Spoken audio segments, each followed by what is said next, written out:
बता दें कि छत्तीसगढ़ विधानसभा का बजट सत्र का आज 16वां दिन है और विधानसभा बजट सत्र की कार्यवाही शुरू हो गई है। देखिए, भवनों का सत्यापन कब किया गया है जानना चाहूंगी। समय अवधि।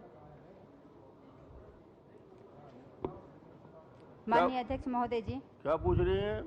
भवनों का भौतिक सत्यापन कब हुआ है? समय अवधि पूछना चाह रही हूँ। कब हुआ है बताइए।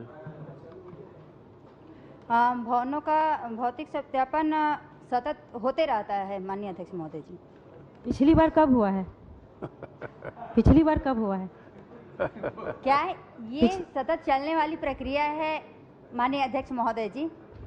दोनों अड़ोसी पड़ोसी हो, थोड़ी मोड़ी बात को पूछ लिया करो। चलिए बैठिए। और शेष भवनों के लिए क्या जो भवन नहीं है, जो आंगनबाड़ी केंद्र भवन विहीन है, उसके लिए आप क्या करेंगे? भवन विहीन को कब तक बनाएंगे, ये प्रश्न है उनका। जी माननीय अध्यक्ष महोदय जी, बजट जैसा आता जाएगा वैसे ही आंगनबाड़ी संचालित होते जाएंगे। चैतराम अटामी जी प्रश्न करेंगे। माननीय अध्यक्ष महोदय, मेरा प्रश्न है जिला दंतेवाड़ा से है, दंतेवाड़ा के लिए है। वित्तीय वर्ष 2020-21 से प्रश्नांकित दिनांक तक दंतेवाड़ा जिले में कुल कितने रेत खदान पंचायतों में नीलामी द्वारा लीज पर अनुज्ञप्ति किए गए? वर्षवार स्वीकृत खदानों की सूची अनुज्ञप्ति धारक के नाम सहित उपलब्ध करावे।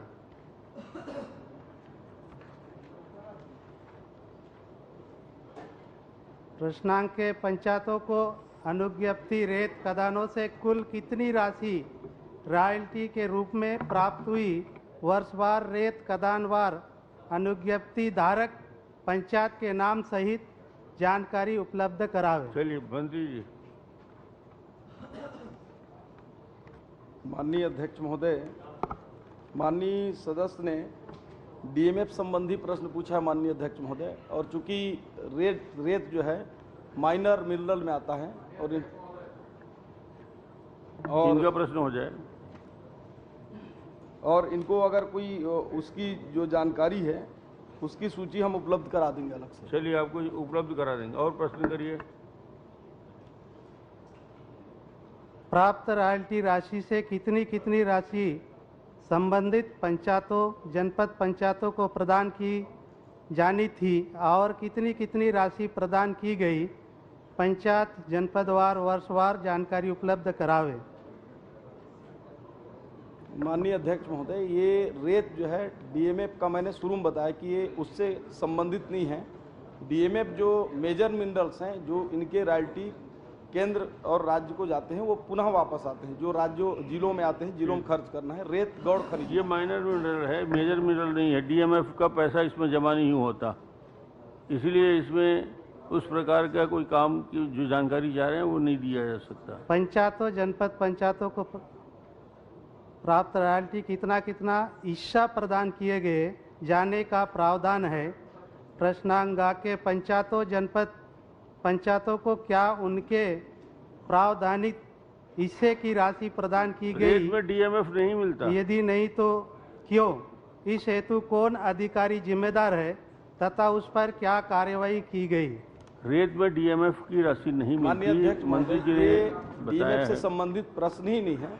फिर भी मैं इनको बताना चाहूँगा कि सदस्य नए हैं, क्योंकि ये डीएमएफ फंड जो है जिले में जो डीएमएफ की बॉडी है, जो शासी परिषद होती है, उसके माध्यम से वो तय होता है विभिन्न क्षेत्रों में कि कहाँ कहाँ तय करना है। आप भी अपने क्षेत्र के उसमें सदस्य होंगे और इसका जिला या जनपद में ऐसा कोई क्राइटेरिया फिक्स नहीं है डीएमएफ का। अध्यक्ष महोदय, जिला खनिज न्यास निधि के व्यय हेतु क्या नियम पूछ ले मापदंड है नियमावली उपलब्ध करावे? मापदंड बताइए।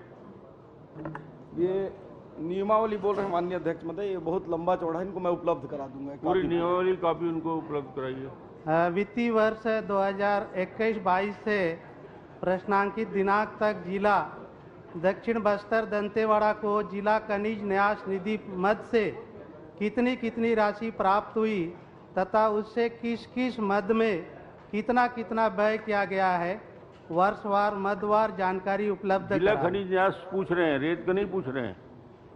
माननीय अध्यक्ष महोदय, दंतेवाड़ा में डीएमएफ से वर्ष 2021-22 में 276 करोड़ 64,55,000 रुपए विभिन्न विकास कार्यों हेतु वो प्राप्त हुए हैं और 238 करोड़ 46,86,000 रुपए स्वीकृत हैं एवं 196 करोड़ 79,81,000 रुपए व्यय किया गया। ठीक है, चलिए अजय जी, इसी में कोई प्रश्न, छोटा प्रश्न करना है? हाँ बिल्कुल।